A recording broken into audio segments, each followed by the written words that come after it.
सूक्ष्म जगत की जिन रिद्धियों सिद्धियों को सिद्ध करके, लोक कल्याण करके या फिर किसी इंसान के बारे में एक पर्चे में लिखकर जो वाहवाही बटोरने की मंशा लेकर हम सूक्ष्म संसार में एंट्री करते हैं। एक्चुअल में सूक्ष्म संसार या फिर इनविजिबल वर्ल्ड की वो शक्तियां हम इंसानों से बहुत ही ज्यादा उच्च स्तर की होती है। या फिर मैं ये कहना चाहूँ कि हम इंसानों के सूक्ष्म शरीर से एस्ट्रल बॉडी में सरवाइव करने वाली इन सूक्ष्म शक्तियों का सूक्ष्म शरीर बहुत ही ज़्यादा पावरफुल होता है। तो मंत्र साधना द्वारा या फिर ध्यान साधना द्वारा सिद्ध किए जाने के बाद उन सूक्ष्म शक्तियों के लिए किसी भी इंसान का नाम या फिर उसकी पर्सनल इंफॉर्मेशन एक पर्चे पे लिखना ऐसा होता है या फिर इतना सरल होता है जैसे कि हम इंसानों को अपने माता पिता के नाम को याद करने के लिए अब कोई खास मेहनत या मशक्कत नहीं करनी पड़ती है। सूक्ष्म जगत की इनविजिबल एंटिटीज कही जाने वाली ये शक्तियों को अगर कोई इंसान भोग लगाता है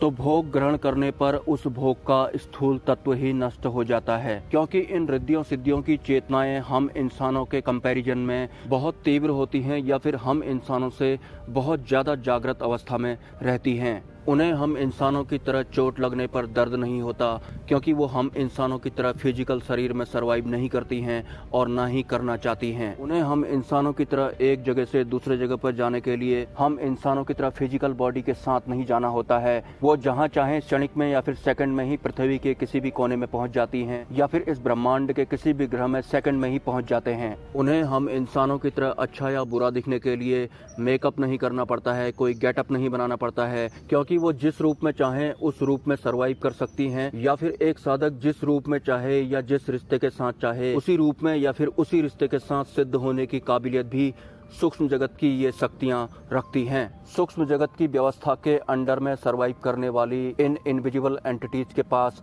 और भी बहुत सारी ऐसी शक्तियां होती हैं जिन शक्तियों का आकलन एक आम इंसान तो बिल्कुल भी नहीं कर सकता। लेकिन इस फिजिकल वर्ल्ड में या फिर इस मानव निर्मित माया वाले संसार में सरवाइव करने की वजह से हम इंसानों का इतना आंतरिक हनन हो चुका होता है कि हम अगर इन उच्च स्तरीय सूक्ष्म शक्तियों को सिद्ध करते भी हैं तो किसी इंसान का नाम पता एक पर्चे में लिखवाने जैसे निम्न स्तर के काम के लिए, क्योंकि हम इंसानों के सीक्रेट अगर कोई दूसरा इंसान एक पर्चे में लिख देता है तो वो हमारे लिए एक बहुत बड़ा कृत्य हो जाता है। तो कुछ इस तरह के ही चमत्कार करने के लिए या फिर वाहवाही बटोरने के लिए हम मंत्र साधनों द्वारा या फिर ध्यान साधनों द्वारा सूक्ष्म जगत की इन शक्तियों को आकर्षित करते हैं, क्योंकि सूक्ष्म जगत की व्यवस्था मंत्रों के अधीन काम करती है और मंत्र एक साधक या भक्त के अधीन काम करते हैं। तो मंत्र शक्ति द्वारा जब हम इन सूक्ष्म जगत की शक्तियों को आकर्षित करते हैं और उसके बाद उन्हें वचनों में बांध देते हैं तो यकीनन ये उन उच्च स्तरीय सूक्ष्म शक्तियों के लिए पसंद किया जाने वाला कृत्य बिल्कुल भी नहीं है। और सूक्ष्म जगत की शक्तियों को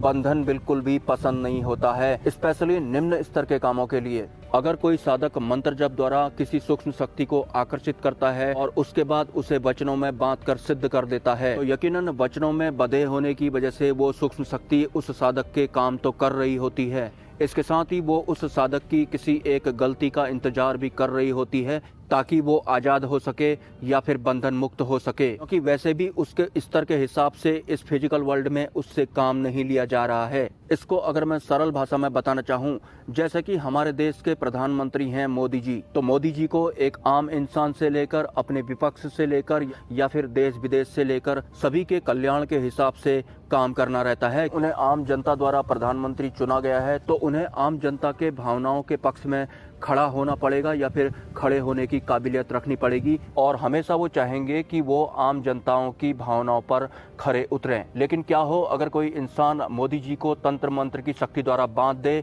और उन्हें सिर्फ गन्ने का जूस बेचने पर मजबूर कर दे, तो बंधन में आने के बाद मोदी जी प्रधानमंत्री तुल्य काम नहीं कर पा रहे हैं और सिर्फ गन्ने का जूस बनाकर ही आम जनता को पिला पा रहे हैं। भले ही बंधन में आने के बाद मोदी जी प्रधानमंत्री वाला काम नहीं कर पा रहे हैं और सिर्फ गन्ने का जूस ही बेच पा रहे हैं, लेकिन गन्ने का जूस बेचने के दौरान मोदी जी ये कभी नहीं भूलने वाले हैं कि वो एक प्रधानमंत्री हैं। तो बंधन में आने के बाद मोदी जी हर संभव कोशिश करेंगे कि किसी भी तरह से वो इस बंधन से मुक्त हो जाएं और दोबारा से अपने प्रधानमंत्री वाला काम शुरू करें। तो ठीक उसी तरह से सूक्ष्म जगत की उच्च स्तरीय शक्तियां जब निम्न स्तर के कामों के लिए सिद्ध कर ली जाती हैं या फिर बंधन में कर ली जाती हैं, तो वो भी हर संभव कोशिश करती हैं कि किसी भी तरीके से साधक अपने वचनों से मुकर जाए या फिर इसके वचन टूट जाएं। उच्च स्तरीय सूक्ष्म जगत की शक्तियां जब निम्न स्तर के कामों के लिए सिद्ध कर ली जाती हैं या वचनों में बांध दी जाती हैं, तो वो भी वचनों से मुक्त होने के लिए हर संभव कोशिश करती हैं और चाहती हैं कि बंधन मुक्त होने के बाद दोबारा से वो सूक्ष्म जगत की व्यवस्थाओं में शामिल हो जाए।